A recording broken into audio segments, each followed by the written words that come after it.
ఈరోజు మా నాన్న దాస్యం ప్రణయ్ భాస్కర్ గారి జయంతి వర్ధంతి. దాన్ని పురస్కరించుకొని పలు చోట్ల ఘనంగా ఆయనకి నివాళులు అర్పించడం జరుగుతుంది. నివాళులు అర్పించడంతో పాటు ప్రతి ఏటా చేసుకున్నట్టే చాలా సేవా కార్యక్రమాలు, అన్నదాన కార్యక్రమాలు, రక్తదాన శిబిరాలు కూడా ఏర్పాటు చేయడం జరుగుతుంది. ప్రతి ఏటా రక్తదాన శిబిరంలో మనము చాలా రక్తదానాలు చేస్తున్నారు. పోయిన సంవత్సరం 100కి పైన ఏమంటారు యువకులు కానివ్వండి, ఆయన అభిమానులు ప్రణయ్ భాస్కర్ గారు అభిమానులు కానివ్వండి, ముందరికి వచ్చి రక్తదానం చేయడం జరిగింది.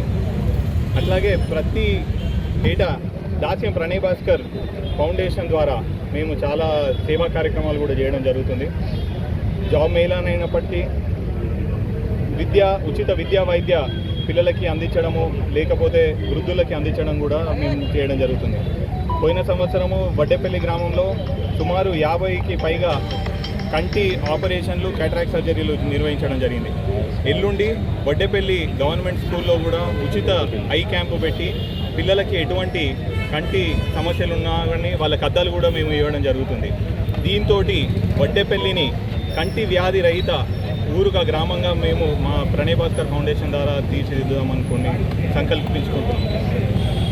అయితే దాస్యం ప్రణయ్ భాస్కర్ గారు మధ్యంతరంగా మన మధ్యలో లేకపోయినప్పటికీ 27 ఏళ్ళ తర్వాత కూడా ఆయనని అందరూ కూడా స్మరించుకుంటున్నారు.